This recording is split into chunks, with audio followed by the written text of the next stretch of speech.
Hello my dear student, आज हम discuss करेंगे chapter heat transfer in nature का क्वेश्चन नंबर 1। तो क्वेश्चन नंबर 1 है क्या, choose the correct option in each case. भाई हमारी सीआरडी टीम को कुछ केस मिले हैं और उन केसेस के हमने बताने हैं कुछ करेक्ट ऑप्शन। तो फर्स्ट केस है भाई, देख लेते हैं। हमारी टीम को मिला है first case, Your father bought a saucepan made of two different materials A and B as shown in figure 7.14।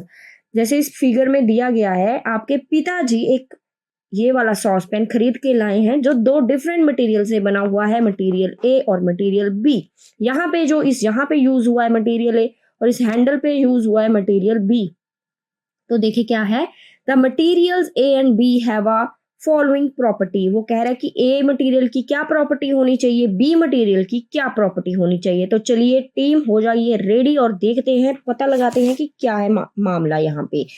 तो फर्स्ट में है भाई, both A and B are good conductor of heat. ये भी वो कह रहा है कि गुड कंडक्टर ऑफ हीट है, ये भी क्या है, गुड कंडक्टर ऑफ हीट है। दोनों अगर गुड कंडक्टर होंगे तो क्या होगा, हीट इन दोनों में से फ्लो करेगी, यहाँ से भी और यहाँ से भी हीट फ्लो कर रही है तो दोनों गर्म हो जाएंगे।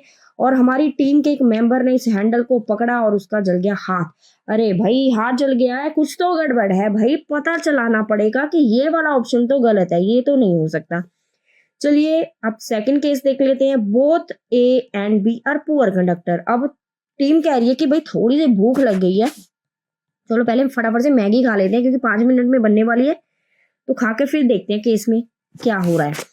तो भाई उन्होंने मैगी रख दी और यहाँ पे अब अगर वो दोनों ही पुअर कंडक्टर हैं, ठीक है, अगर मान लीजिए दोनों ही पुअर कंडक्टर हैं, ये भी पुअर कंडक्टर है और ये भी पुअर कंडक्टर है, ठीक है, साथ साथ केस भी देखना है हमने, मैगी भी बन रही है, दोनों पुअर कंडक्टर हो जाएंगे तो मैगी ने क्या बनना है भाई, 5 मिनट में तो क्या ही बनेगी, वो तो घंटे में भी नहीं बनेगी क्योंकि पुअर कंडक्टर तो हीट तो फ्लो करेगी नहीं इसमें से, ना ही इसमें से फ्लो करेगी।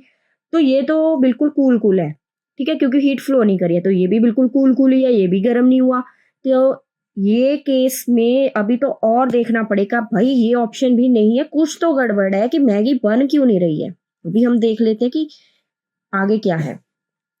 सी ऑप्शन पे है ए इज अ गुड कंडक्टर। वो कह रहे हैं कि ए इसको गुड कंडक्टर वाला मटेरियल लगाया गया है और बी पे लगाया गया है भाई पुअर कंडक्टर वाला मटेरियल। तो ये तो कूल ही रहेगा क्योंकि पुअर कंडक्टर, और ये हो जाएगा गर्म, हीट हो रहा है, ये इसको हीट मिल रही है तो ये गर्म हो जाएगा क्योंकि ये गुड कंडक्टर है अभी और इसमें से हीट क्या है, फ्लो करेगी। तो मैगी जो इसमें रखी हुई थी ना हमारी टीम ने, तो वो बननी शुरू हो गई और टीम खुश हो गई है। मैगी बनते बनते उन्होंने देखा कि अरे यही तो इसका आंसर है, यही तो इसका आंसर है, हमें ऐसा ही तो पेन चाहिए जिसका हैंडल ठंडा रहे और वो अंदर से गर्म हो जाए ताकि खाना भी पक जाए और हमारा हाथ भी ना जले। तो option C is the correct answer. तो ऑप्शन डी तो देखने की जरूरत ही नहीं है क्योंकि हमें ऑप्शन सी मिल गया। फिर भी हम देख लेते हैं कि लिखा क्या था। ए इज अ पुअर कंडक्टर, अगर ए को पुअर कर देंगे तो कुकिंग तो बिल्कुल नहीं होगी, और बी को गुड कंडक्टर कर देंगे, हैंडल पे तो हमने मैगी बनानी नहीं है, तो ये तो बिल्कुल ही गलत लिखा हुआ है। ठीक है, तो इसका जो करेक्ट आंसर है भाई ये वाला था कि ए हमारा गुड कंडक्टर होना चाहिए, ठीक है, और बी जो है वो पुअर कंडक्टर होना चाहिए। ठीक है बेटा, आई होप आपको समझ आ गया। अब हमारी टीम ने खा ली है मैगी, अब वो देखेंगे केस नंबर 2। केस नंबर 2 क्या है भाई, केस पे लिखा है कि pins are stuck to a metal strip. ये मेटल की स्ट्रिप आपको दिख रही होगी यहाँ पे, इसके ऊपर पिन्स जो है वो चिपकाए गए हैं विद द वैक्स, वैक्स के साथ, ठीक है, पिन्स को चिपका दिया गया है। And a burning candle is kept below the road. जो ये मेटल की रोड है इसके नीचे जलती जलती क्या रख दी गई है, एक candle. Which of the following will happen, in जो केसेस के ऑप्शन गिवन है इनमें से होगा क्या वहां पे। चलिए यही तो हमारी टीम ने ढूंढना है कि हो कहा क्या रहा है वहां पे। फर्स्ट पे वो कह रहा है कि all the pin will fall almost at the same time. वो कह रहा है कि सारे पिन थड़ाक थड़ाक करके नीचे गिर जाएंगे। कैसा ही होगा, यहाँ पे ये मेटल आपको बाहर से तो बड़ी सुंदर दिख रही है, लेकिन जैसे ही इसको सोलंकी ने देखा अपनी फोरेंसिक लैब में तो उसने देखा कि भाई इसके अंदर तो पार्टिकल है, और उसने अपने सर को बताया कि सर इसको एक मामूली रॉड मत समझो, इसके अंदर तो छोटे छोटे से पार्टिकल हैं भाई। जैसे ये कैंडल ने इस पार्टिकल को गर्म किया, इस पार्टिकल को गर्म किया, और ये पार्टिकल कैसा है कि वो अपनी हीट को दोनों तरफ बांटता जा रहा है। पहले उसने साइडों वाले पार्टिकल्स को हीट दी, मींस हीट सबसे पहले थर्ड और सेकंड पिन के पास पहुंचेगी। अगर हीट इनके पास पहुंचेगी तो पहले यही गिरेंगे ना भाई, ठीक है। तो फर्स्ट और जो फोर्थ वाला ये पहले नहीं गिरेगा। तो वो कह रहा है कि सारे पिन एक ही साथ गिर जाएंगे, तो ये तो बिल्कुल इसका आंसर नहीं बन रहा है, इसको क्रॉस लगा देते हैं। चलिए आगे देखें नेक्स्ट क्या लिखा है। Pin 1 and 2 will fall earlier. वो कह रहा है कि जो पिन फर्स्ट है और सेकंड है ये पहले गिर जाएंगे देन थर्ड एंड फोर्थ। ऐसा तो नहीं है क्योंकि मैंने बता दिया कि पिन सेकंड और थर्ड वाला पहले गिरेगा, तो ये भी गलत। सी पे लिखा है कि pin first and second will fall later. वो कह रहा है कि पहला पिन और सेकंड पिन ये बाद में गिरेंगे। वे ये कह रहा है कि मैं बाद में गिरूंगा, पहले आप थर्ड और फोर्थ को गिरा दो। ऐसा नहीं है क्योंकि ये वाला जो भाई पार्टिकल है इसने क्या किया, हीट दोनों तरफ दी है, ना कि एक ही तरफ। ठीक है, ना कि इसी तरफ हीट नहीं दी। अगर वो इसी तरफ हीट देगा तो ये पिन पहले गिरेंगे और ये बाद में, लेकिन ऐसा हुआ ही नहीं है। ठीक है, ऐसा नहीं हुआ, ये दोनों तरफ हीट को एक ही साथ उसने बांटी है। तो बचा है ऑप्शन डी, तो यही इसका करेक्ट आंसर है। लिखा गया है कि पिन सेकंड एंड थर्ड, वो कह रहा है कि pin second and third will fall almost at the same time. ठीक है, मैंने आपको पहले ही बता दिया कि पिन सेकंड और थर्ड जो है इनके पास सबसे पहले हीट पहुंचेगी और यही सबसे पहले गिरेंगे और उसके बाद पिन फर्स्ट और पिन फोर्थ वाले गिरेंगे।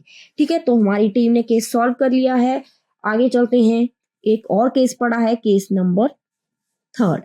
आगे देख लेते हैं कि केस थर्ड क्या है। केस थर्ड है, a smoke detector is a device. एक स्मोक डिटेक्टर है जो एक ऐसा डिवाइस है दैट डिटेक्ट स्मोक, जो स्मोक को डिटेक्ट करता है, धुएं को पहचानता है, एंड साउंड एंड अलार्म हो, तभी वो अपना अलार्म बजा देता है कि धुआं धुआं हो गया है भाई, देख लो कहाँ पे हो रहा है। Suppose you are fitting a smoke detector in your room. मान लीजिए आप अपने रूम के अंदर एक स्मोक डिटेक्टर लगा रहे हो। The most suitable place for the device will be, तो सबसे अच्छा प्लेस क्या होगा उसको लगाने का। तो ऑप्शंस है, नियर द फ्लोर, क्या उसको आप फ्लोर के पास लगाओगे। In the middle of the wall, क्या उसको मिडल ऑफ द वॉल लगाओगे।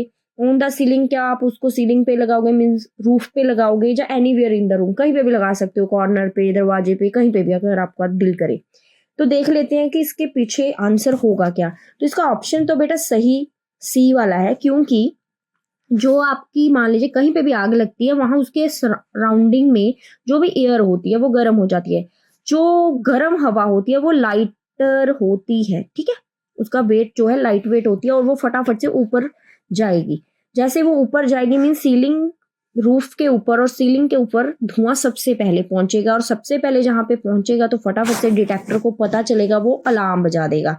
ठीक है, अगर आप उसको साइडों पे लगाओगे हो सकता है कि वहां पे जो धुआं है वो थोड़ा लेट पहुंचे और उसकी कंसंट्रेशन वहां कम हो, कॉर्नर पे पहुंचे ही ना और डिटेक्टर को पता ही ना चले। क्योंकि आपको एक और बताती हूँ कि यहाँ पे धुआं ऊपर बहुत ज्यादा इकट्ठा हो जाएगा, कंसंट्रेशन उसकी बहुत ज्यादा हो जाएगी। आपको एक और बात बता दूं कि रूफ के ऊपर जो है धुआं बहुत ज्यादा हो जाएगा, उसकी कंसंट्रेशन ज्यादा हो जाएगी और डिटेक्टर को पहचानने में भी इजी लगेगा। तो अपनी मम्मी को बता देना कि हमने बना लिया है एक स्मोक डिटेक्टर। ठीक है, और हमने छत पे लगा दिया है। जब भी आप पकौड़े बनाओगे थोड़ा सा ध्यान रखना, इतना धुआं मत कर देना कि हमारे स्मोक डिटेक्टर को भी पता चल जाए कि हमारे घर में पकौड़े बन रहे हैं। ठीक है, और हमारे नेबर्स आ जाएंगे पकौड़े खाने।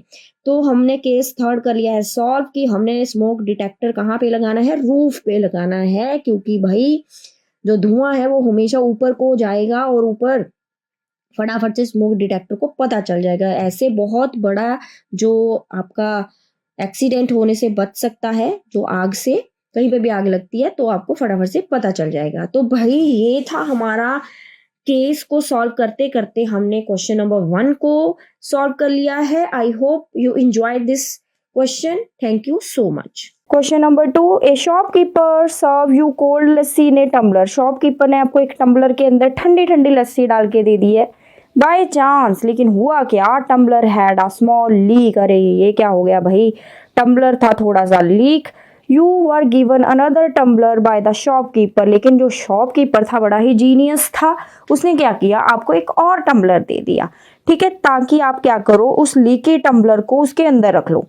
Will this arrangement help to keep the lassi cold for a longer time. क्या जो अभी ये अरेंजमेंट किया है, आपको जो न्यू टम्बलर दिया गया है उसके अंदर अगर आप पुराने वाला टम्बलर रख लोगे, जो ये अरेंजमेंट अभी किया है, क्या इससे लस्सी बहुत लंबे समय तक ठंडी रहने वाली है।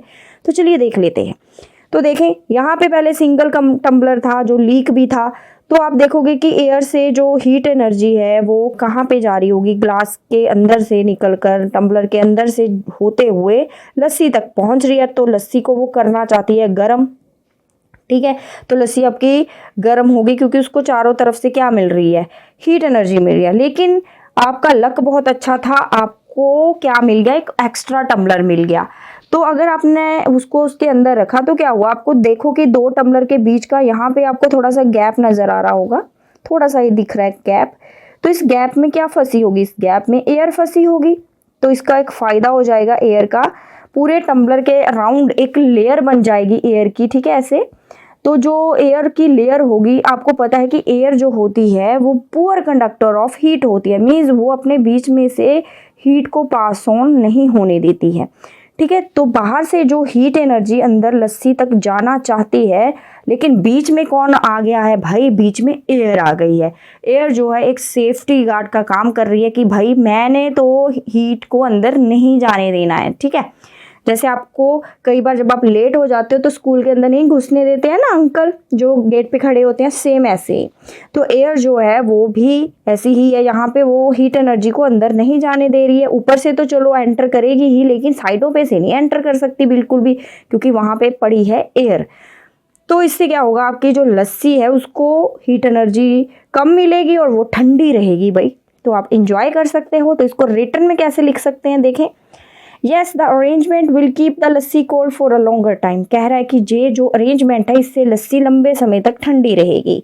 The air trapped between 2 tumblers, जो एयर 2 टम्बलर के बीच का जो गैप है उसके अंदर जो एयर फंसी हुई है, ठीक है, एक्ट एज अ इंसुलेटर, वो एक इंसुलेटर का काम करेगी। मीन्स ऐसी लेयर जिसके बीच में से कुछ ना गुजरे, क्योंकि air is a poor conductor of heat. It reduces transfer of heat from the surrounding to the lassi. कह रहा है कि वो जो एयर है उसकी वजह से जो हीट एनर्जी है सराउंडिंग की वो अंदर नहीं जा पाएगी, so helping it to stay cool for a longer time. तो वो लस्सी को हेल्प करेगी कि वो लंबे समय तक ठंडी रहे। तो ये था आपका आंसर 2। क्या है question number 3, state the reason whether the following statements are true और फॉल्स। आपको जो स्टेटमेंट गिवन है वो बताना है कि वो स्टेटमेंट सही है या गलत है, ट्रू है या फॉल्स है। अगर ट्रू है तो भी रीजन देना है उसका, अगर वो फॉल्स है तो भी रीजन देना है। तो फर्स्ट है हमारे पास बेटा, देखें, heat transfer takes place in solids through convection. वो पूछ रहा है कि भाई जो बता रहा है आपको कि जो हीट ट्रांसफर है सॉलिड्स में वो कन्वेक्शन के थ्रू होती है। तो आपको क्या लगता है, तो वैसे तो ये बिल्कुल फॉल्स ही है स्टेटमेंट। क्यों, क्योंकि आपको पता है कि जो सॉलिड्स होते हैं, सॉलिड्स के अंदर मान लीजिए ये एक मेटल रॉड है, ये एक सॉलिड है, ठीक है। तो इसके अंदर जो पार्टिकल है, ये वाले पार्टिकल, ये क्या होते हैं, पार्टिकल एक ही जगह पे फिक्स होते हैं। ये क्या होते हैं, एक ही जगह पे फिक्स हैं। लेकिन कन्वेक्शन में आपने देखा है कि मूवमेंट होती है, पार्टिकल्स जो हैं वो एक जगह से दूसरी जगह पे जाते हैं, मूवमेंट होती है पार्टिकल्स की। लेकिन सॉलिड में तो पार्टिकल एक दूसरे से क्या है, बहुत टाइटली क्या होते हैं बेटा, पैक्ड होते हैं, ठीक है, जो कि मूव नहीं कर पाते हैं। तो फिर सिर्फ वो अपनी एनर्जी को ही क्या करते हैं, आगे आगे ट्रांसफ़र करते हैं, ठीक है। वो वहीं पे पार्टिकल वहीं पे रहेंगे, पार्टिकल कहीं पे भी नहीं जाएंगे, only they transfer the energy. तो इस मोड को, इस जो मेथड को क्या बोला जाता है, इसे हम कंडक्शन बोलते हैं, ना कि कन्वेक्शन। तो ये स्टेटमेंट गलत है। सॉलिड्स के लिए कन्वेक्शन नहीं होता है, सॉलिड्स के लिए होता है कंडक्शन। चलिए इसको अच्छे से समझते हैं आगे। तो ये स्टेटमेंट तो फॉल्स है, ये आपको आपकी जो बहन है ये कह रही है कि भाई ये बिल्कुल गलत है, ठीक है। इसका रीज़न देखें, अच्छे से देख लेते हैं, क्योंकि रीज़न भी बताना है, पैसे तो मैंने एक्सप्लेन कर ही दिया। देखिए, heat transfer takes place in solids through conduction. Solid में हीट ट्रांसफर कैसे होता है, कंडक्शन के थ्रू होता है, ना कि कन्वेक्शन के थ्रू। Heat transfer through convection takes place by the actual movement of particle.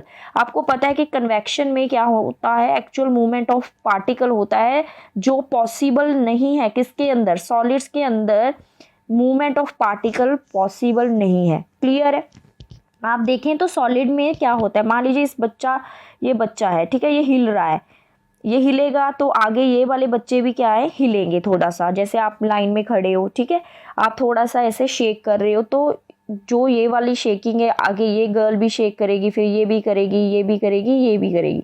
तो ऐसे क्या होता है, बच्चे वहीं पे खड़े हैं, बच्चे कहीं पे भी नहीं जा रहे हैं, लेकिन सिर्फ वो हिल रहे हैं। सेम वे मीन्स वो अपनी एनर्जी को आगे आगे पास करे। ये बच्चे ने पहले शेक करना शुरू किया, उसके साथ वाले ने फिर शुरू किया, इसके साथ वाले ने, ऐसे ऐसे करके आगे ट्रांसफर हो रही है ये एनर्जी या शेकिंग। सेम वे सॉलिड्स में भी ऐसे ही होता है। एनर्जी जब एक पार्टिकल को मिलती है, वो अपने साथ वाले पार्टिकल को एनर्जी देता है, हीट एनर्जी, फिर वो आगे चली जाती है हीट, फिर वो आगे, मीन्स पार्टिकल क्या है, वहीं पे फिक्स हैं, पार्टिकल मूव नहीं कर रहे हैं। तो इस मेथड को कंडक्शन बोला जाता है, जहाँ पे पार्टिकल मूव ना करें। सॉलिड्स में ऐसा होता है, ना कि हमारा कन्वेक्शन होता है। आई होप आपको ये समझ आ गया कि ये स्टेटमेंट जो उन्होंने दी थी वो गलत है। क्यों गलत है? क्योंकि सॉलिड्स में कंडक्शन होता है, ना कि कन्वेक्शन। क्लियर? नेक्स्ट देखें। नेक्स्ट पूछ रहे हैं कि भाई heat transfer through convection takes place by the actual movement of particle. वो कह रहे हैं कि जो हीट ट्रांसफर होती है कन्वेक्शन के थ्रू, वहाँ पे एक्चुअल मूवमेंट होती है पार्टिकल की। बिल्कुल सही, क्योंकि हमने ये फर्स्ट में भी देख लिया कि जहाँ पे भी कन्वेक्शन आ गया ना, जहाँ पे भी आपको कन्वेक्शन दिख रहा है, कन्वेक्शन कौन शो करते हैं? लिक्विड शो करते हैं, और एयर या गैसेस शो करती हैं कन्वेक्शन। ठीक है, तो कन्वेक्शन जब हो रही है, हीट ट्रांसफर जब होती है लिक्विड्स में या गैसेस में, तो वहाँ पे क्या होता है, एक्चुअल मूवमेंट होती है पार्टिकल्स की। देखिए, मान लीजिए आप क्या है, पानी को गर्म कर रहे हो। ठीक है, यहाँ पे हमने पानी रखा हुआ है, पानी के अंदर छोटे छोटे से वाटर मॉलिक्यूल्स होंगे। ठीक है, तो जो नीचे वाले वाटर मॉलिक्यूल हैं, अगर वो गर्म हो जाएंगे, वो कह रहे हैं कि हाय हम तो बहुत ज़्यादा गर्म हो गए हैं, अभी हमें थोड़ी सी स्पेस दीजिए। वो एक्सपैंड करते हैं, जब वो गर्म हो जाते हैं उनको थोड़ी एनर्जी मिल जाती है। जब एनर्जी मिल गई, फिर वो टिक के थोड़ी बैठेंगे, फिर वो भागते हैं बाहर की तरफ, फिर ऊपर की तरफ वो चलते हैं, राइजेस अप। लेकिन जो ऊपर के पार्टिकल होते हैं, मान लीजिए हम इसका कलर चेंज कर लेते हैं, जो ऊपर के पार्टिकल हैं, मान लीजिए ये ऊपर वाटर पार्टिकल हैं, वो देख रहे हैं कि अरे नीचे से तो गरम गरम पार्टिकल आ रहे हैं, तो चलो यहाँ पे जगह खाली हो जाएगी, क्योंकि नीचे के यहाँ के पार्टिकल सारे ऊपर चले गए। तो साइडों से जो ठंडे वाले पार्टिकल्स हैं, वो कहाँ पे आना शुरू हो जाएंगे, नीचे आना शुरू हो जाएंगे, वो भी गर्म हो जाएंगे, फिर वो भी ऊपर उठेंगे।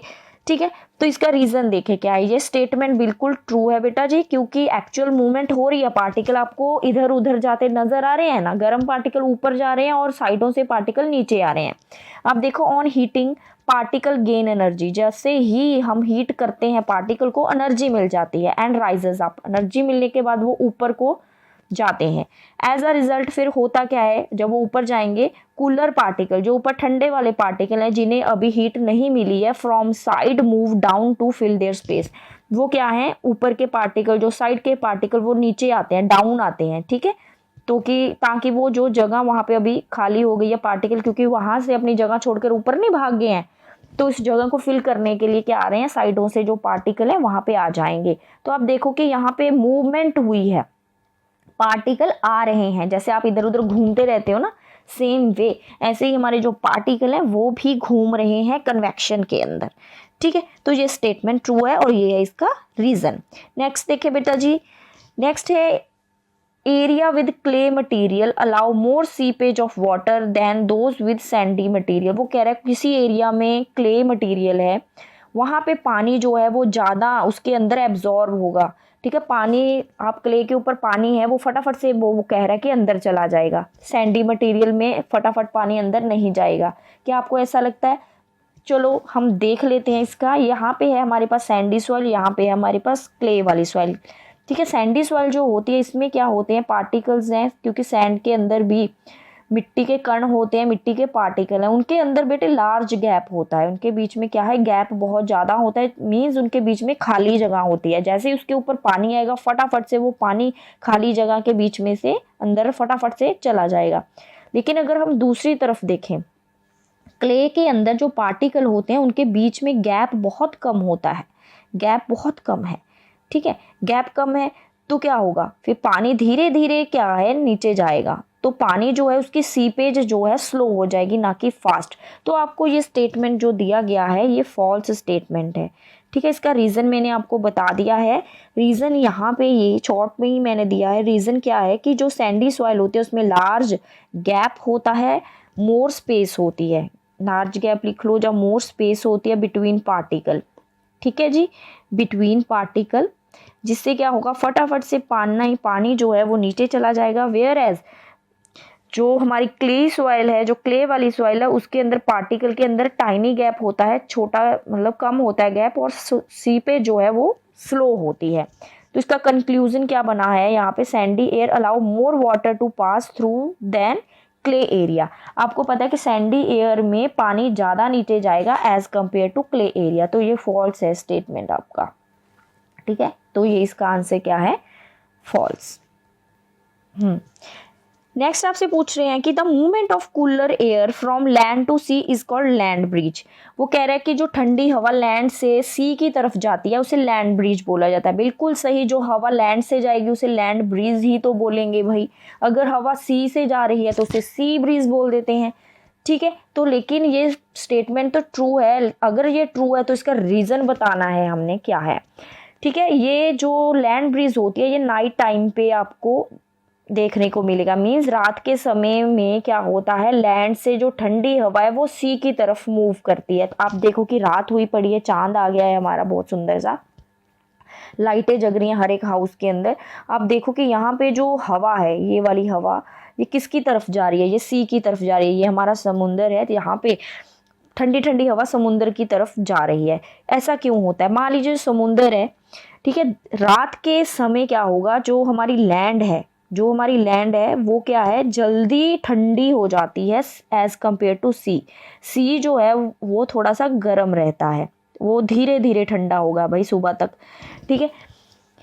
तो क्या होगा, यहाँ पे जो इसके राउंड हवा होगी वो गर्म हो जाएगी, हवा सी के ऊपर जो हवा होगी वो गर्म हो जाएगी। तो गर्म हवा होती है वो आपको पता है कि वो ऊपर की तरफ उठेगी, तो जहाँ से जो हवा है वो ऊपर चली जाएगी, यहाँ पे कलेक्ट, मान लीजिए ऊपर चली गई है हमारी एयर, तो यहाँ पे जो एयर है, यहाँ पे जो स्पेस है वो क्या होगी, ये खाली हो गई है, जिस वजह से जो हमारी लैंड से ठंडी हवा यहाँ पे मूव हो रही है। तो ये मूवमेंट क्या है, इसे कन्वेक्शन बोलते हैं। हम पीछे भी देख के आए हैं कि गर्म हवा जब ऊपर चली जाती है तो साइडों से जो ठंडी हवा है वो वहाँ पे आना शुरू हो जाती है। तो लैंड से सी की तरफ हवा बढ़ती जा रही है, जिस वजह से इसे हम लैंड ब्रीज बोलते हैं। तो इसको रिटर्न में देखो कैसे लिखा जाएगा, तो ये स्टेटमेंट तो बिल्कुल ट्रू है जी। एट नाइट, रात के समय में, द लैंड कूल्स फास्टर, रात के समय में जो लैंड होती है वो ठंडी हो जाती है, जल्दी ठंडी हो जाती है सी के comparison. The warm air over the sea, जो गर्म हवा होती है सी के ऊपर वो राइजेज अप, वो ऊपर चली जाती है। So cool air moves towards sea, जो कूल एयर होती है वो किसकी तरफ बढ़ती है, फिर सी की तरफ बढ़ती है, ठीक है। तो ये है इसका रीज़न। तो बेटे ये थे आपका क्वेश्चन नंबर 3 के answers. I hope you like this video.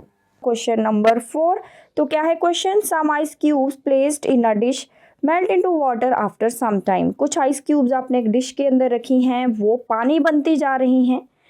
Where do the ice cubes get heat for this transformation, उस आइस क्यूब्स को हीट कहाँ से मिली पानी बनने के लिए।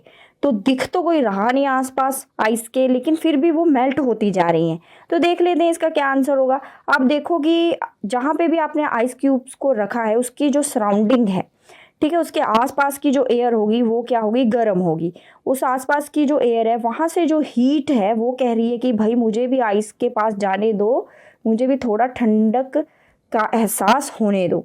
तो ऐसे ही आइस के तरफ जो है एयर से हीट जा रही है, और जहाँ पे भी उसको रखा गया है, जैसे आपने उसको अगर टेबल पर रखा है तो टेबल की सरफेस से भी हीट जो है उस आइस की तरफ जा रही है। उसी हीट की वजह से आइस मेल्ट हो रही है। तो देखिए इसको रिटर्न में कैसे लिख सकते हैं हम, the ice cubes absorb heat from their surrounding, जो आइस क्यूब है वो हीट एनर्जी को एब्जॉर्ब करेंगी अपनी सराउंडिंग से, जैसे कि एयर से या फिर जहाँ पे भी उसको रखा गया surface they are placed on. This heat causes the ice to melt, इसी हीट की वजह से आइस जो है वो मेल्ट हो रही है और वो solid state to liquid state क्या हो रही है, चेंज हो रही है। आइस जो है बेटे आपकी सॉलिड होती है और जो वाटर है आपका क्या होता है, लिक्विड होता है, ठीक है। तो ये था आपका आंसर नंबर 4। क्वेश्चन नंबर 5, तो क्या है question number 5, a burning incense stick is fixed pointing downward. हमने क्या रखा है, एक जलती हुई इंसेंस स्टिक जो अगरबत्ती है उसको डाउनवर्ड रखा है, नीचे की तरफ। हम वैसे बेसिकली इसको ऊपर की तरफ रखते हैं, देखा ही होगा आपने मंदिरों में या घर में भी लगाते हैं। In which direction would the smoke from the incense stick moves, वो कह रहा है कि इसमें से निकलने वाला जो धुआं है वो किधर को जाएगा। आपने सोचा होगा कि नीचे की तरफ रखा है तो धुआं भी नीचे को जाना चाहिए, लेकिन ऐसा ना नहीं होता है, ठीक है। Show the movement of smoke with the diagram, वो कह रहा है कि स्मोक भी दिखानी है और डायग्राम भी बनाना है, तो ऐसा डायग्राम आप बना देना अपनी कॉपी के अंदर, पेपर के अंदर, ठीक है। कुछ कलर यूज कर लेना। देखें इसका आंसर कैसे लिखेंगे, the smoke from the incense stick will move in the upward direction, जो स्मोक है वो ऊपर को ही जाएगी। क्यों?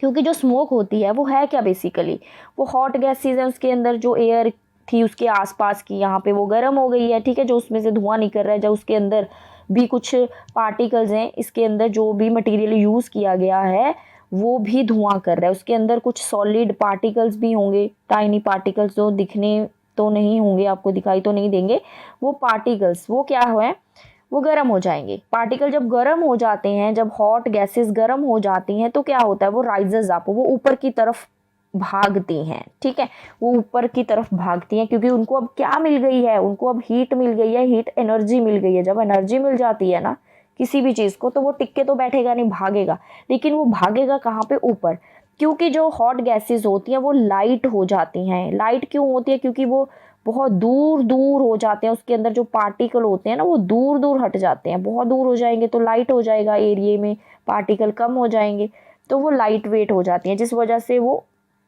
ऊपर को जाती हैं और ऐसे फैलती हैं दूर दूर, पार्टिकल बहुत दूर दूर भागना शुरू हो जाएंगे। आप देखोगे कि धुआं यहाँ से तो ऐसे ही निकलता है छोटा सा एक स्ट्रीक के जैसे, लेकिन जैसे ऊपर जाता है तो धुआं पूरे रूम में क्या है, फैल जाएगा आपके, क्योंकि पार्टिकल जो हैं जैसे ही ऊपर जाते जाएंगे लाइट हो जाएंगे और इतने फ्री हो जाएंगे ना, वो कह रहे हैं एक दूसरे से, हमने तो भाई दूर दूर जाकर देखना है, घूमना है इधर उधर, ठीक है, वो एक दूसरे से दूर हटते जाएंगे, ठीक है, जैसे वो ऊपर जाते जाएंगे। तो ये मूवमेंट क्या है, और ऊपर की जो ठंडे वाले पार्टिकल है वो देख रहे हैं कि नीचे से तो गरम गरम पार्टिकल आ रहे हैं, अरे जाके देखना पड़ेगा कि नीचे हो क्या रहा है।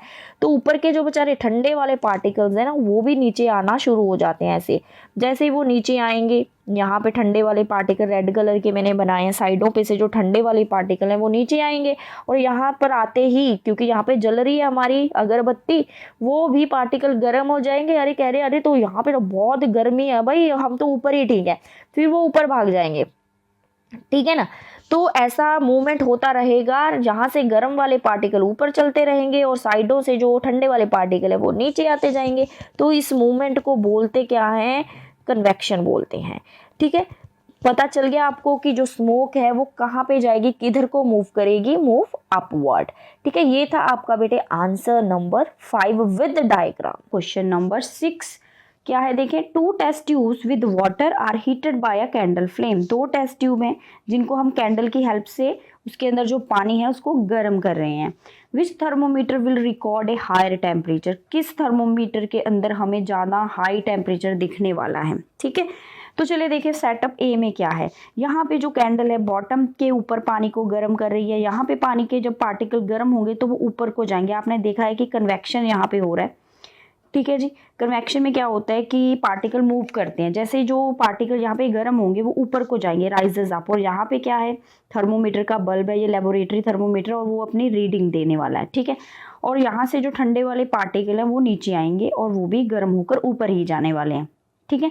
तो लेकिन सेकंड सेटअप पे आप देखो क्या है, यहाँ पे जो टेस्ट ट्यूब है वो साइड पे है और वो टॉप पे ही गर्म कर रही है पानी को, और जो थर्मोमीटर है वो अंदर की तरफ है। यहाँ पे जो पार्टिकल गर्म हो रहे होंगे वो ऊपर ही जाएंगे, ठीक है, वो वेपर्स बन जाएंगे, बाहर निकल जाएंगे, ठीक है। तो यहाँ पे जो हीट ट्रांसफर है इतनी ज़्यादा इफेक्टिव नहीं होगी, अंदर तक जो हीट ट्रांसफर है इतनी ज़्यादा फास्ट नहीं होगा, क्योंकि बल्ब तक धीरे धीरे हीट पहुँचने वाले, क्योंकि जो हमारे पार्टिकल्स हैं उनको जैसे एनर्जी मिलेगी वो बाहर की तरफ भागेंगे, उन्होंने नीचे क्या लेने आना है, कुछ भी नहीं, ठीक है। धीरे धीरे यहाँ पे जो हीटिंग है वो अंदर की तरफ मूव हो रही है। लेकिन यहाँ पे आपको पता है कि प्रॉपर एक कन्वेक्शन का प्रॉपर साइकिल चल रहा है, फास्ट साइकिल चलेगा, क्योंकि नीचे वाले ऊपर जाते हैं पार्टिकल और साइडों से पार्टिकल नीचे आते हैं, ठीक है। तो ये वाला जो थर्मोमीटर है ये स्लो हमें बताएगा टेम्परेचर, और इसमें जो रीडिंग है ये कम हमें दिखाई देगी, लेकिन जो हमारा ये वाला थर्मोमीटर है इसमें हमें क्या मिल जाएगा, फास्ट भी मिलेगी रीडिंग, और इसमें हमें हाई टेम्परेचर नजर आएगा। तो चलिए इसको रिटर्न में देखें क्या है। The thermometer is placed at the top, जो थर्मोमीटर हमने ऊपर रखा है फर्स्ट सेटअप पे, and the candle flame heat the bottom of the test tube directly, और कैंडल नीचे ही उसको बॉटम पे ही गर्म कर रही है। The water at the bottom get heated first, पानी जो नीचे वाला वो पहले गर्म होगा। As the water heats up it rises due to convection, आपको पता है कि जैसे ही पानी गर्म होता है कन्वेक्शन की वजह से वो ऊपर उठ जाता है। Carrying heat to the top, वो हीट को ऊपर लेकर जा रहा है, मीन्स गर्म पार्टिकल्स को ऊपर लेकर जा रहा है। Where the thermometer is placed, वहीं पे थर्मोमीटर पड़ा है, तो थर्मोमीटर क्विकली फटाफट से थर्मोमीटर के अंदर क्या आ जाएगा, रीडिंग आ जाएगी और आपको वो टेम्परेचर बता देगा। लेकिन सेकंड सेटअप पे क्या हो रहा है, the thermometer is placed at the bottom, thermometer अंदर की तरफ रखा हुआ है और कैंडल जो है वो ऊपर की तरफ है, मीन्स साइड की तरफ है, साइड पे है, आपने देखा ये सेटअप पे। The side heating may not be as effective, वो इतनी ज़्यादा इफेक्टिव नहीं होगी, ठीक है, transferring heat to the bottom, मतलब इतनी फास्ट जो है हीट ट्रांसफ़र नहीं होगी बॉटम पे, ताकि थर्मोमीटर उसको रिकॉर्ड कर सके। तो थर्मोमीटर इन फिगर ए, जो फिगर ए में थर्मोमीटर है, will record a higher temperature, ठीक है, थर्मोमीटर ए जो है वो हाई टेम्परेचर दिखाएगा और जल्दी से आपको वो टेम्परेचर दिखाएगा। तो ये था बेटे आपका आंसर नंबर 6। क्वेश्चन नंबर 7, तो देखिए क्या है, Why are hollow bricks used to construct the outer walls of houses in hot regions? जहाँ पे बहुत ज़्यादा गर्मी है, ठीक है, वहाँ पे जो घरों की वॉल्स हैं वो किससे बनाई जाती हैं, हॉलो ब्रिक्स से बनाई जाती हैं। ऐसा क्यों होता है बेटे? जो आप देखो यहाँ पे हॉलो ब्रिक्स है जिसके बीच में ये क्या है, खाली जगह है। तो ये जो खाली जगह है मीन्स हॉलो स्पेस है, इसके अंदर क्या होगा, एयर फंस जाएगी, इसके अंदर क्या चली जाएगी, क्योंकि आपको पता है जहाँ पे भी जगह खाली होगी वहाँ पे एयर तो जरूर होगी, ठीक है, तो इसके अंदर होगी एयर। तो एयर होती क्या है, एयर का नेचर कैसा होता है, एयर क्या होती है, हमारी poor conductor of heat, means उसमें से जो हीट है वो पास नहीं होती, तो वो एक इंसुलेटर का काम करती है, ठीक है। ऐसी भी होती है हमारे पास हॉलो ब्रिक्स, ऐसी भी होती हैं, ऐसी भी होती है। यहाँ पे भी देखो क्या है, छोटे छोटे से होल्स बनाए गए हैं जिसमें क्या होगी, एयर फंसी होगी, एयर ट्रैप हुई होगी, और एयर का काम क्या होता है कि वो हीट को पास नहीं होने देगी। जो भी बाहर टेम्परेचर हाई है, गर्मी है बहुत ज़्यादा, तो क्या होगा, जो एयर जो है उस हीट को घरों के अंदर जाने से रोकती है, एक इंसुलेटर का काम करती है, जिस वजह से जो घर होता है वो अंदर से क्या रहता है, ठंडा रहता है। जब बिल्डिंग जो है वहाँ पे बनी हुई है हॉट रीजन्स पे, वो ठंडी रहती हैं। तो चलिए देखिए रिटर्न में कैसे देखेंगे। The air get trapped in the hollow bricks, जो हॉलो ब्रिक्स है उसमें एयर क्या हो जाती है, ट्रैप हो जाती है, फंस जाती है। तो एयर क्या है, air is a poor conductor of heat, very important point. ये पॉइंट आपको देखो मैंने हाईलाइट किया है, ये तो बहुत जरूरी है, आपको पता होना चाहिए कि एयर एक पुअर कंडक्टर ऑफ हीट है। दिस ट्रैप्ड एयर, जो वहां पे एयर ट्रैप हुई है, एक्ट एज ए इंसुलेटर, वो इंसुलेटर का काम करती है, मीन्स रोकेगी क्या, प्रिवेंट द हीट, वो हीट को प्रिवेंट करती है फ्रॉम एंटरिंग द हाउस, अंदर जाने से, मीन्स हीट को प्रिवेंट करेगी, रोकेगी। कीपिंग द इंटीरियर कूल, इससे क्या होगा, जो अंदर है घर वो क्या रहेगा, कूल रहेगा। तो गर्मियों में जो हॉट रीजन्स में जो घर होते हैं वो क्या होते हैं, हॉलो ब्रिक्स से बने होते हैं, ठीक है। तो ये एक बेनिफिट हो जाता है हॉलो ब्रिक्स का कि उसमें जो एयर है वो बाहर की हीट को अंदर जाने से क्या है, रोकेगी। क्लियर है बेटा। क्वेश्चन नंबर 8, तो देखिए क्या है, explain how large water bodies prevent extreme temperature in areas around them. वो पूछ रहे हैं कि जो लार्ज वाटर बॉडीज हैं जैसे ओशन और सी, वो उनके जो एरिया है अराउंड उनके, वहाँ पे वो एक्सट्रीम टेम्परेचर को कैसे प्रिवेंट करती है, मीन्स जो भी वेरिएशन आ रही हैं टेम्परेचर में उसको वो कैसे मॉडरेट रखती हैं या फिर कैसे मेंटेन करती हैं। मीन्स वहाँ पे सी ब्रीज और लैंड ब्रीज के बारे में आपसे पूछा जा रहा है। तो चलिए देखें सी ब्रीज में क्या होता है। सी ब्रीज बेटे डे के टाइम पे आपको देखने को मिलेगा और लैंड ब्रीज जो है वो नाइट के टाइम पे आपको देखने को मिलता है। तो क्या होता है सी ब्रीज में, दिन के टाइम पे जैसे ही सन आता है, आपको पता है हीट आएगी सन से, और हमारी जो लैंड है बहुत जल्दी गर्म हो जाती है। लैंड की क्वालिटी है कि उसने बहुत जल्दी गर्म होना है और बहुत जल्दी वो कूल भी हो जाती है, ठीक है, जल्दी ही गर्म होती है और जल्दी ही ठंडी, ये याद रखो आप। तो जैसे दिन के टाइम पे सन आएगा, आपको पता है गर्म कब होगी, जब सन होगा, मीन्स लैंड दिन के टाइम पे गर्म हो रही है, तो बहुत जल्दी गर्म हो गई है, और यहाँ पे जो एयर है वो भी गर्म हो गई है। जैसे ही एयर गर्म होगी वो राइजेस अपवर्ड, ऊपर को जाएगी, और यहाँ पे जो एरिया खाली हो गया है वहाँ फिर क्या आएगा, सी से ब्रीज चलेगी, हवा चलेगी और वो लैंड की तरफ आएगी, तो इसे हम सी ब्रीज बोल देते हैं। दूसरी तरफ आती है बात लैंड ब्रीज की। लैंड ब्रीज रात के टाइम पे देखने को मिलता है, और वहाँ पे जो लैंड होती है वो जल्दी ठंडी हो जाती है, कूल हो जाती है।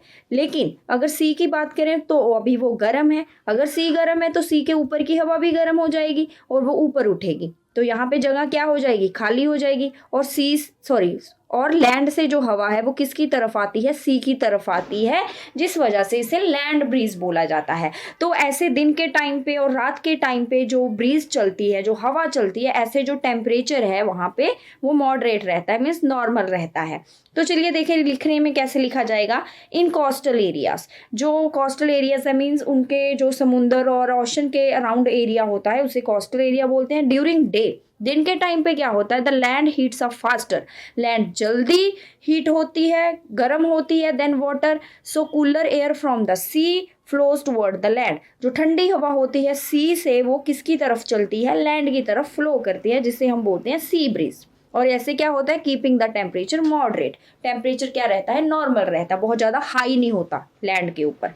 एट नाइट, रात के टाइम पे क्या होगा, land cools down faster, land जो है वो जल्दी ठंडी हो जाएगी। The air above the sea, जो हवा है सी के ऊपर रिमेन्स वार्मर, वहाँ पे अभी भी गर्म है हवा सी के ऊपर, जिससे फिर क्या होगा, वो हवा ऊपर जाएगी और वहाँ पे फिर क्या आएगी, लैंड से cooler air from the land move toward the sea. तो लैंड से जो हवा है वो सी की तरफ बढ़ती है, जिसे हम क्या बोलते हैं, लैंड ब्रीज। तो ये जो मूवमेंट है एयर की, the movement of air prevent extreme temperature in coastal area. तो जो भी मूवमेंट है, चाहे सी से लैंड की तरफ जा रही है, चाहे लैंड से सी की तरफ जा रही है, movement of breeze, movement of air, तो ये क्या करती है, टेम्परेचर को मॉडरेट रखने में, मीन्स नॉर्मल रखने में हेल्प करती है। तो ये है बेटे आपका आंसर नंबर, क्वेश्चन नंबर 9। तो क्या है, explain how water seeps through the surface of the earth and get stored as ground water. वो कह रहा है कि कैसे जो पानी है सरफेस से वो सीप होता है अंदर कैसे, मीन्स वो एब्जॉर्ब हो रहा है और वो कैसे स्टोर होता है एज ए ग्राउंड वाटर। तो चलिए इसको पूरा समझते हैं। आपको पता है कि जो भी सरफेस पे वाटर होगा, चाहे वो रेन वाटर है, ठीक है, चाहे वो पॉन्ड का पानी है, रिवर्स का पानी है, आपको पता है कि वो मिट्टी से होता हुआ नीचे जाएगा, मिट्टी उसको एब्जॉर्ब कर लेगी, तो पानी नीचे जा रहा है, सीप हो रहा है। इस प्रोसेस को बोला जाएगा इनफिल्ट्रेशन। जो पानी अंदर जा रहा है ना बेटा, एब्जॉर्ब हो रहा है, सीप हो रहा है, जो भी ये प्रोसेस चल रहा है, ठीक है, उसे इनफिल्ट्रेशन बोलते हैं। लेकिन कहीं ना कहीं तो वो पानी जाकर रुकेगा ना, नीचे जाकर रॉक्स के बीच में क्या है, नीचे आपको पता है कि मिट्टी जो है वो कैसे बनती है, रॉक्स के टुकड़े, छोटे छोटे से मिट्टी के कण होते हैं, उनको मिलाकर मिट्टी बन जाती है, ठीक है। जो सॉइल हमारी बनी हुई है, उनके बीच में जो स्पेस है, ठीक है, जहाँ मिट्टी के छोटे छोटे से सेडिमेंट्स हैं, उनके बीच में जो स्पेस है, वहाँ पे जो पानी है वो क्या है, वो कलेक्ट हो गया है। पानी जो है वो क्या हो गया है, कलेक्ट हो गया है, जिसे हम बोलते हैं ग्राउंड वाटर। ये जो पानी है इसे ग्राउंड वाटर बोला जाएगा। और इस लेयर को अगर जहाँ पे भी वो पानी स्टोर हुआ है, जहाँ पे भी वो पानी स्टोर हुआ है, उसे हम एक्यूफर बोलते हैं। मीन्स ये स्टोरेज टैंक है। यहाँ पे जो लेयर है, स्टोरेज टैंक जो है, वहाँ पे एक टैंक का जैसा लग रहा है, यहाँ पे पानी इकट्ठा हो गया, उसे एक्यूफर बोलेंगे, ठीक है। ये अंडरग्राउंड है, मीन मिट्टी के नीचे ये है, वहाँ से ही हम पानी निकालते हैं। आजकल बोरवेल लग जाते हैं, ठीक है, वहाँ से पानी आता है। जब वेल, वहाँ पे कुएं खोदे जाते हैं, एक्यूफर में से ही आता है वो पानी। चलो इसको देखें कैसे लिखेंगे। Water seeps through the surface of earth by gradually passing through the soil. धीरे धीरे पानी जो है सरफेस से, मिट्टी से होता हुआ, रॉक्स से होता हुआ क्या है, नीचे जाता है। इस प्रोसेस को क्या बोलते हैं, इनफिल्ट्रेशन बोलते हैं। The water fill the pores, वो वाटर जो है नीचे छोटे छोटे पोर्स जहाँ पे भी हैं, खाली जगह है वहाँ, और क्रैक इन द रॉक्स, और रॉक्स के बीच के जो क्रैक्स हैं, जो स्पेस है, वहाँ पे उसको क्या है, वो फिल कर देगा, स्टोर हो जाएगा। एज अंडरग्राउंड जो पानी स्टोर हुआ है उसे हम बोलते हैं ground water. The layer of sediments, जो लेयर है सेडिमेंट्स की और रॉक्स की, जहाँ पे क्या हुआ है, स्टोर हुआ है पानी, उसे हम क्या बोलते हैं, एक्यूफर्स बोला जाता है। तो ये है बेटे आपका आंसर नंबर 9। क्वेश्चन नंबर 10, तो देखिए क्या है, the water cycle help in the redistribution and replenishment of water on the earth. वो कह रहा है कि जो वाटर साइकिल है वो मेंटेन करके रखता है कि जो पानी है वो दोबारा से रीडिस्ट्रीब्यूट होता है, रिप्लेनिशमेंट होता है, मीन्स रिफिल होता है धरती के ऊपर। ठीक है, चलो इसको जस्टिफाई हम कैसे दिखाएंगे, कैसे हम इसको क्लियर करेंगे। आपको पता है कि जो वाटर साइकिल है उसमें होता क्या है, जो भी पानी है धरती के ऊपर, चाहे ओशंस में है, लेक्स के अंदर है, पॉन्ड्स के अंदर है, कहीं पे भी पानी है, जैसे ही सन आता है पानी गर्म हो जाएगा और वेपर्स बनकर पानी उड़ेगा, मीन्स भाप बन जाएगी पानी की, वेपर्स बन जाएंगे, वो उड़ जाएगा, तो इसे हम इवेपोरेशन बोलते हैं। वो मिसिंग है। ट्रांसपीरेशन भी क्या होता है, पानी का वेपर बन के उड़ना, लेकिन प्लांट से, अगर प्लांट जो है, प्लांट आपके सामने है, प्लांट से पानी उड़ रहा है हवा में, प्लांट से पानी क्या है, भाप बनकर उड़ रहा है, तो उसे हम क्या बोलते हैं, ट्रांसपीरेशन बोलते हैं। मीन्स पानी जो है ओशन से अगर उड़ रहा है तो उसे इवेपोरेशन बोलेंगे, अगर पानी ट्रीज से जा रहा है, प्लांट से उड़ रहा है, तो उसे ट्रांसपीरेशन बोला जाता है, पर्टिकुलर टर्म है। चलो पानी के वेपर्स ऊपर चले गए हैं, ऊपर जाकर क्या होता है, वो पानी के वेपर्स ठंडे हो जाते हैं। ठंडा होना क्या होता है वेपर्स का, जब वेपर कूल होते हैं तो उसे क्या बोला जाता है, कंडेंसेशन। जैसे ही कंडेंसेशन होती है तो हमारे क्या बन जाते हैं, बादल बनते हैं, क्लाउड्स बनते हैं। जैसे ही क्लाउड बन जाएंगे भाई, वो पानी दोबारा रेन बनकर, स्नो बनकर नीचे आएगा, और इस प्रोसेस को क्या बोला जाएगा, प्रेसिपिटेशन। ठीक है, आप देखो कि यहाँ से जो भी पानी गया था वो फिर से कहाँ पे आ गया है, धरती पे आ गया है, और वो पानी नीचे इनफिल्ट्रेशन से होता हुआ अंदर चला जाएगा, ग्राउंड वाटर बन जाएगा, या फिर पानी दोबारा से लेक्स में चला जाएगा, पॉन्ड्स में चला जाएगा। ठीक है, तो ऐसे आप देखो कि पानी रिफिल हो गया ना, दोबारा जो पानी ऊपर गया था वेपर बन के, दोबारा से वो पानी रेन बनकर क्या है, नीचे आ गया है। क्लियर है, तो यही हमने बताना था कि जस्टिफाई करो कि क्या एक्चुअल में ऐसा होता है, बिल्कुल हुआ है। चले देखें इसको लिखेंगे कैसे। The water cycle help in the continuous redistribution and replenishment of water on the earth. वो कह रहा है कि वाटर साइकिल हेल्प करता है कि कॉन्टिन्यूअस जो पानी है वो रिफिल हो, रिप्लेनिश हो on the earth through the movement of water in different stages. पानी की डिफरेंट स्टेजेस वहां पे होती हैं, कौन कौन सी, इवेपोरेशन, कंडेंसेशन, प्रेसिपिटेशन। ये तीन ऐसी प्रोसेसेस हैं जो वाटर साइकिल में होती हैं। सबसे पहले होती है evaporation. Water from the ocean, river and lakes evaporate होता है due to sun heat, sun की हीट की वजह से, एंड फॉर्म क्लाउड्स, वहां पे फिर बादल बनते हैं थ्रू कंडेंसेशन, कंडेंसेशन से वो बादल बन जाते हैं, and fall back to the earth, वो दोबारा जो है पानी वो नीचे आता है एज रेन और snow through a process called precipitation process से। The rain refill lakes, rivers, ground water, जो रेन है वो क्या करती है, दोबारा से लेक्स को भर देती है, रिवर्स को भर देती है, ग्राउंड वाटर अंदर पानी इनफिल्ट्रेशन से चला जाता है। तो इससे क्या होता है, कॉन्टिन्यूअस अवेलेबिलिटी रहती है, पानी खत्म नहीं होता हमारी धरती के ऊपर, पानी दोबारा से ही यहीं पे ही घूम ही जाएगा। क्लियर है, तो ये था बेटे आपका आंसर नंबर 10। एमसीक्यूज बेटा आज जितने भी एमसीक्यू मैं आपको बताऊंगी सारे ही आपके एग्जाम के लिए इम्पॉर्टेंट है, इनको आप जरूर प्रिपेयर करें। चलिए देख लेते हैं क्या है first one. What are underground layers that store water called. जो हमारी धरती के नीचे मीन सॉइल के नीचे जो अंडरग्राउंड लेयर है जहाँ पे वाटर स्टोर हुआ है उसे हम क्या बोलते हैं। तो आपको ये पता होना चाहिए कि वहाँ पे जो वाटर है वो कैसे गया। चलिए पहले हम देख लेते हैं इसका पूरा प्रोसेस क्या है। देखें, आपको पता है कि इनफिल्ट्रेशन क्या होता है, जब पानी ऊपर का, चाहे रेन का पानी है, जहाँ हमारे सॉइल के ऊपर जो भी पानी है, चाहे रिवर्स का, लेक्स का, वो क्या है, नीचे धीरे धीरे जाता है सॉइल के बीच में से होकर। इस प्रोसेस को क्या बोलते हैं, इनफिल्ट्रेशन बोलते हैं। और वो पानी क्या है, नीचे जाकर क्या होता है, इकट्ठा होना शुरू हो जाता है। मीन्स रॉक्स के बीच का जो गैप होगा, जहाँ सेडिमेंट्स के बीच का जो गैप होगा, वहां पे वो पानी क्या हो जाता है, कलेक्ट हो जाता है। कहीं पे जाके तो वो रुकेगा ना पानी। ठीक है, जहाँ पे भी वो पानी रुक गया है, इकट्ठा हो गया है, वो क्या कहलाता है, उसे हम एक्यूफर्स बोलते हैं। मीन्स जहाँ पे पानी क्या हो गया है, स्टोर हो गया है। और यहाँ जो एक्यूफर्स हैं यही हमारे पानी का सोर्स है। यहाँ पे हम वेल्स लगाते हैं, ठीक है, कुआं खोद लेते हैं, या फिर हम बोरवेल लगाते हैं। जैसे इसके अंदर हम क्या करेंगे, बोरवेल लगा लेंगे और पानी को हम क्या करते हैं, बाहर निकालते हैं और उसको यूज़ करते हैं। इस जो एक्यूफर्स होता है वो क्या है, लेयर है हमारे पास एक। ठीक है, कहाँ किसकी लेयर है, जहाँ पे मीन्स रॉक्स के बीच का जो गैप है, जो सेडिमेंट के बीच का जो गैप है, जो छोटे छोटे मिट्टी के कण है उनके बीच में जो गैप रहता है ना बेटा, ये देखो मिट्टी के छोटे छोटे से आपको दिख रहे हैं कण, इन्हें सेडिमेंट्स बोलेंगे। ठीक है, इसके बीच में जो पानी इकट्ठा हो चुका है उसे बोलते हैं एक्यूफर्स। आई होप आपको आंसर समझ आ गया।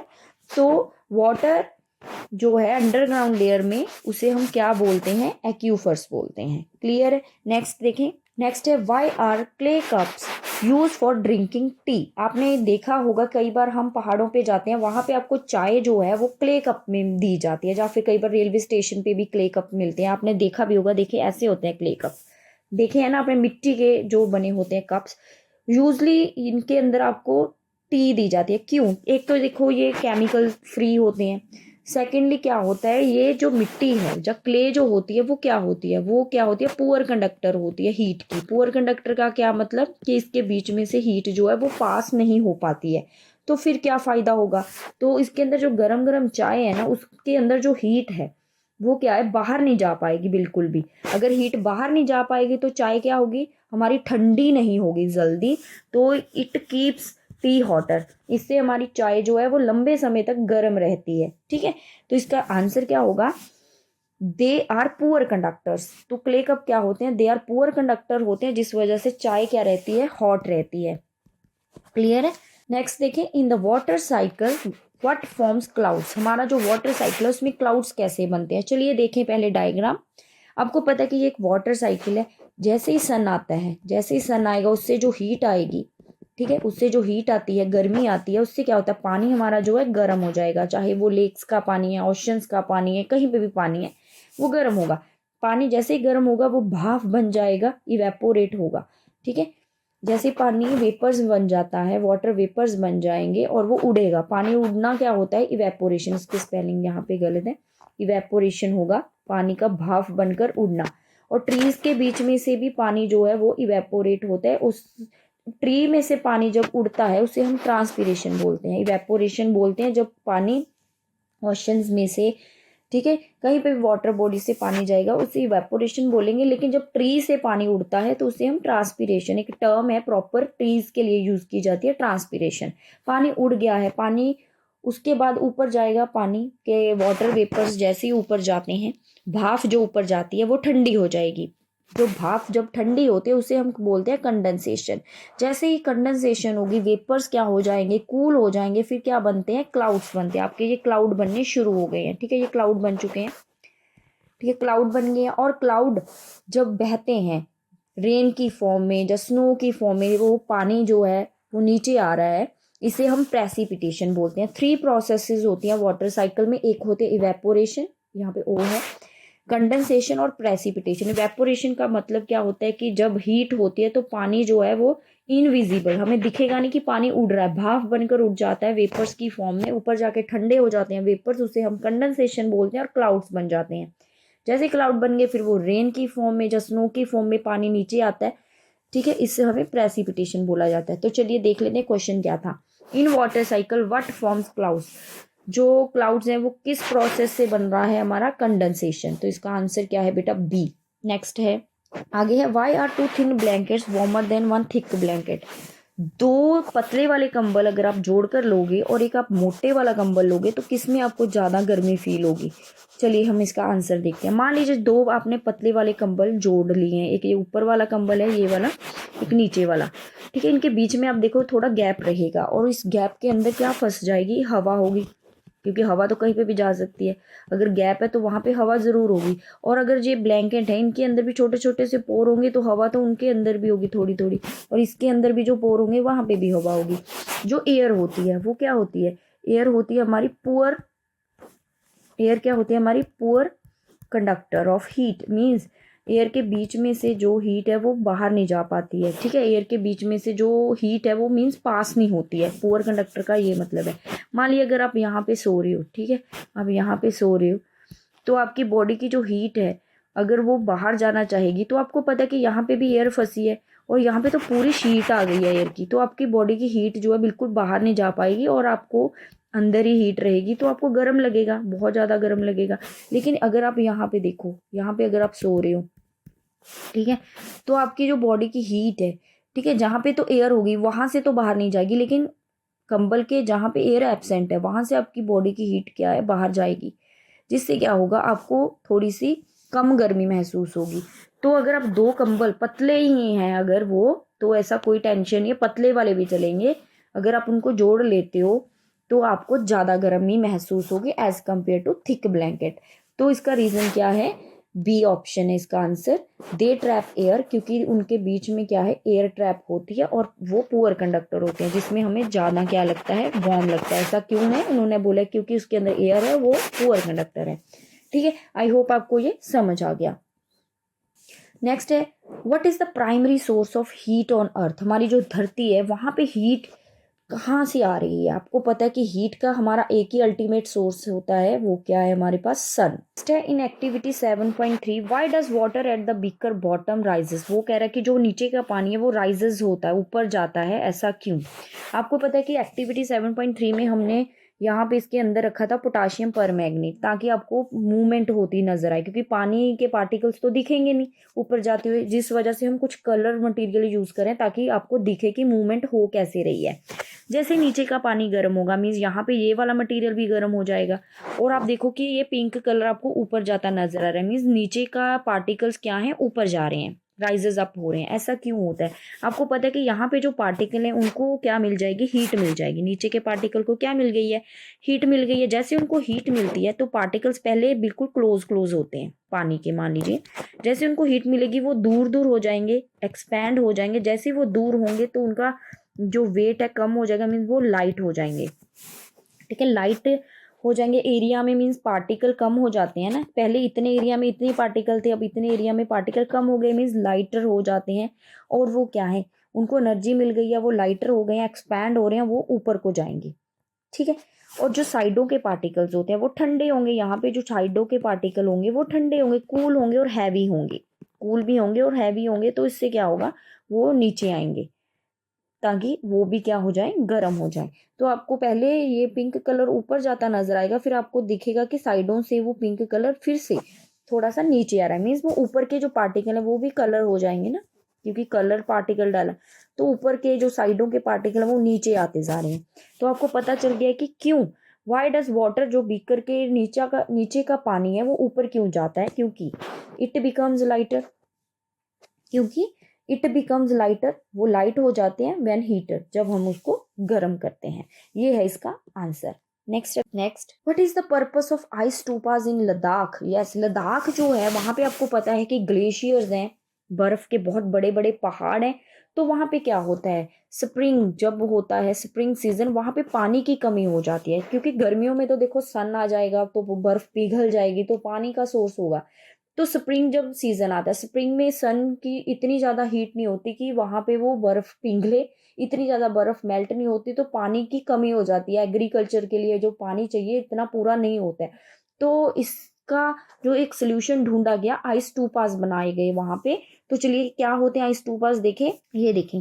जब विंटर सीजन आता है, विंटर में आपको पता है कि पहाड़ों के ऊपर जो पानी होगा, ठीक है, क्योंकि ऊपर हवा चलती है, फ्रिक्शन की वजह से जो भी मेल्ट होती है आइस, जब प्रेशर की वजह से वहां पे जो पानी होगा, वहां से एक पाइप डाली जाती है, वो पानी कलेक्ट किया जाता है और उसको पानी को ऐसे नीचे लाते हैं। आपको पता है कि पानी आएगा, बहुत ज्यादा उसका प्रेशर होगा, तो इससे क्या होगा, पानी जैसे ही नीचे आता है तो वो ऐसे, उसको ऐसे पाइप में एकदम से फास्ट पानी आएगा, तो वो ऐसे ओपनिंग जब होगी तो एक फुहारा सा बन जाएगा, और जैसे ही पानी बाहर निकलेगा वो एकदम से जम जाएगा। क्योंकि बहुत ठंड होती है विंटर में, 0 डिग्री से कम ही रहता वहां पे टेम्परेचर। तो उससे क्या होगा, यहाँ पे एक कोन शेप बन जाती है जिसे आइस टू पास बोलते हैं। तो जैसे ही स्प्रिंग सीजन आता है, मीन्स गर्मियों में तो देखो आपको पता है कि बहुत ज्यादा गर्मी होगी, ग्लेशियर खुद ही मेल्ट हो के पानी दे देंगे। लेकिन स्प्रिंग सीजन में क्या होता है, इतना ज्यादा सन हीट नहीं होता कि पानी पहाड़ों का, ग्लेशियर का मेल्ट हो, आइस। तो आइस टू पास पे जैसे ही वो थोड़ी सी हीट पड़ेगी, वो इनफ होती है, तो वो पानी जो है वहां पे मिलता रहता है, ऐसे पानी फिर आता जाएगा। जो भी वहां पे विंटर्स में क्या किया जाता है, पानी को आइस टूपास में कन्वर्ट किया जाता है। जो भी वहां पे स्ट्रीम्स होती है, पानी चल रहा है जहां पे भी, वहां से भी पानी पंप किया जाता है। जैसे ये बच्चा पंप कर रहा है ना पानी, और वो पानी ऊपर जाएगा और हवा में जाते ही वो पानी जम जाएगा। ठीक है, तो इसे आइस टूपा बोलते हैं, ये एक सोर्स है। स्प्रिंग सीजन में मोस्टली आइस टूपास को पानी के लिए यूज करते हैं, क्योंकि स्प्रिंग सीजन में क्या हो जाता है, पानी की कमी आ जाती है, बसंत रुत आती है जब, ठीक है, उसे बोलते हैं। तो इसका मेन पर्पस क्या है, स्टोर वाटर फॉर स्प्रिंग। ठीक है, वेरी वेरी इंपॉर्टेंट है।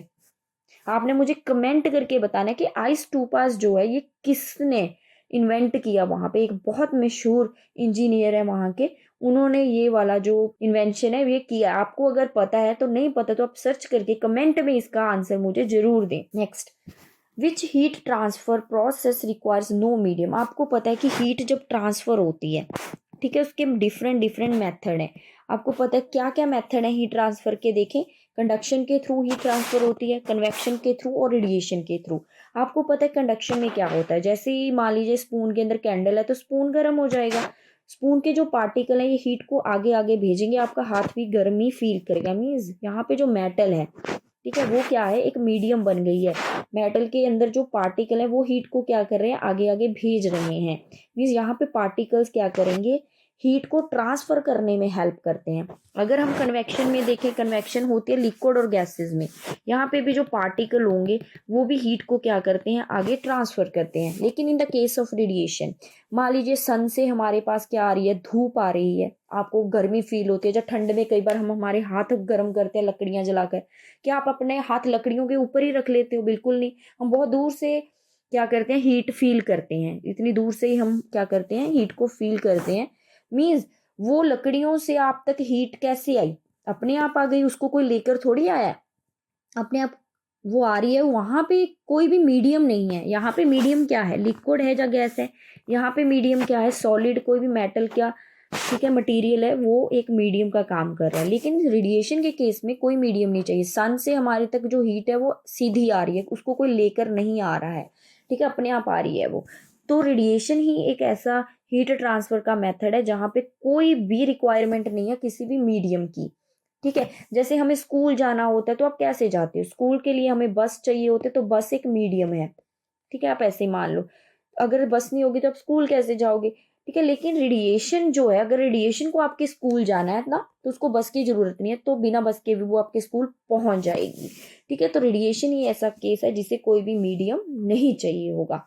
नेक्स्ट है बेटा जी, नेक्स्ट है, why does soil cool faster than water at night. वो कह रहा है कि मिट्टी जो है वो जल्दी ठंडी हो जाती है पानी के कंपैरिजन। आपको पता है कि ये सी वाटर है और ये लैंड है।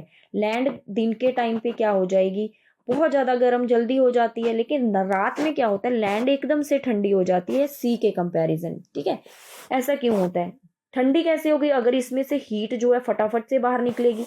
अगर हीट क्या है, फास्ट बाहर जा रही है तो वो जल्दी ठंडी हो जाएगी, ठीक है। It losses heat faster. तो लैंड की एक प्रॉपर्टी है कि उसने गर्म भी बहुत जल्दी होना है और ठंडी भी बहुत जल्दी होना है। ये आपके माइंड में रहना चाहिए बिल्कुल, आप कभी भी कंफ्यूज नहीं होगे। बस आपको लैंड का ही याद रखना है कि लैंड जो है ना, ये एकदम से गर्म हो जाएगी, एकदम से ठंडी, ऐसे मान के चलो, ठीक है। एक जैसे ही वो ठंडी होगी तो क्या होगा, आपको पता है कि ऐसा फिर लैंड ब्रीज भी होती है वहां पे, ठीक है, लैंड ब्रीज।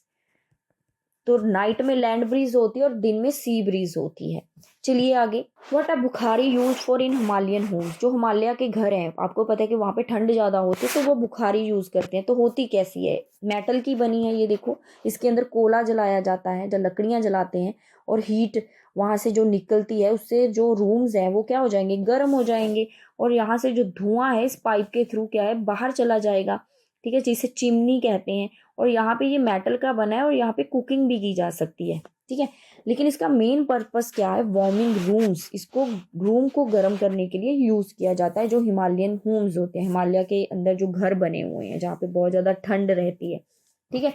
चले, what is the water evaporation from plant called in the water cycle. Water cycle पढ़ के आए हैं, ठीक है। वाटर साइकिल में हमने देखा है कि पानी जो है वो भाप बन जाता है, जिसे इवेपोरेशन कहते हैं। पानी जो है वो प्लांट से भी उड़ता है।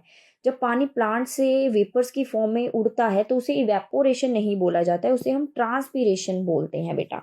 देखें, यहाँ पे जो पत्ते हैं, पत्तों के अंदर छोटे छोटे से स्टोमेटाज होते हैं, मीन्स छोटी छोटी सी ओपनिंग्स होती हैं। आपको पता है, आप पढ़ के आए हो क्लास 6 में भी, और आपने जो बिगिनिंग के चैप्टर है न्यूट्रिशन वाले, वहां पे भी ये देखा है कि जो स्टोमेटास होते हैं उनमें से जो पानी होता है प्लांट्स के अंदर वो बाहर की तरफ उड़ता है, क्योंकि सन है, गर्मी है, तो पानी पत्तों के अंदर भी गर्म हो जाएगा और वेपर्स बन के उड़ेगा स्टोमेटास के थ्रू। तो इस प्रोसेस को हम ट्रांसपीरेशन बोलते हैं। क्या बोलते हैं, ट्रांसपीरेशन। और जो पानी रिवर से उड़ता है, जहाँ सी ओशन से जाता है, उसे हम इवेपोरेशन कहते हैं। यहाँ पे ओ मिसिंग है बेटा इवेपोरेशन में, ठीक है। तो ट्रांसपीरेशन आपको समझ आ गई, पानी जो है पत्तों से जब पानी उड़ेगा तो उसे ट्रांसपीरेशन बोला जाएगा। This is your answer. Next है why are dark colour cloth worn in winters. हम क्यों सर्दियों के अंदर डार्क कलर पहनना प्रेफर करते हैं, हम क्यों, इसका रीजन है एक, क्योंकि जो डार्क कलर होते हैं वो हीट को क्या करते हैं, एब्जॉर्ब कर लेते हैं, ठीक है। हीट को एब्जॉर्ब करेंगे, जितनी ज्यादा हीट एब्जॉर्ब होगी उतना ज्यादा आपको वार्म फील होगा, ठीक है। They absorb heat, this is the answer. Next है in activity 7.1 what happen if a wooden strip is used. आपकी बुक में एक्टिविटी 7.1 में क्या है, यहाँ पे एक मेटल रॉड यूज की गई है, लेकिन अगर हम उस मेटल रॉड को हटाकर वहां पे वुडन स्ट्रिप लगा दें, एक लकड़ी की वहां पे स्ट्रिप रख दें लकड़ी की, तो क्या होगा।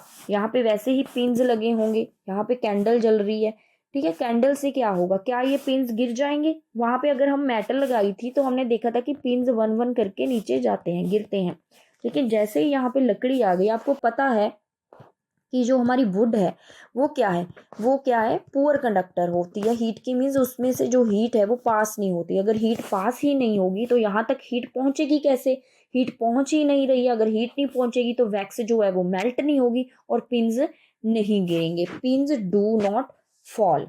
क्लियर है। नेक्स्ट है जी what provides heat for melting ice cube in a dish. यहाँ पे एक डिश है, उसके अंदर आइस क्यूब है, वो मेल्ट हो रहे हैं, उनको हीट कहाँ से मिल रही है मेल्ट होने के लिए। हमने तो उनको हीट नहीं दी है, हमने कोई आग नहीं जलाई है, फिर भी वो मेल्ट होती जा रही है। क्यों, आपको पता है कि हवा के अंदर रेडिएशंस है, ठीक है, सन की रेडिएशन, सराउंडिंग से वो हीट लेगा, क्योंकि आइस बहुत ठंडी है और आसपास का जो एरिया है वो गर्म रहेगा, तो वहां से उसको सराउंडिंग से क्या मिल रही है, हीट एनर्जी मिल रही है। हीट अंदर की तरफ भागेगी, उसको टेबल से भी, जहाँ पे भी उसको रखा गया वहां से भी उसको क्या मिल रही है, हीट मिल रही है, ठीक है। उसको अपनी सराउंडिंग से क्या मिलेगी, हीट मिलेगी, जिस वजह से वो आइस क्या है, वो मेल्ट होगी, रेडिएशन फ्रॉम सराउंडिंग। नेक्स्ट है why is a smoke detector best placed on a ceiling. हम सीलिंग पे ही क्यों लगाते हैं स्मोक डिटेक्टर। आपको पता है कि जो धुआं है, ठीक है, बेसिकली वो गर्म हवा ही है, ठीक है, क्योंकि यहाँ की जो हवा होगी, जहाँ पे भी आग जलेगी उसके आसपास की हवा गर्म हो जाएगी, जैसे ही हवा गर्म होगी वो ऊपर उठेगी।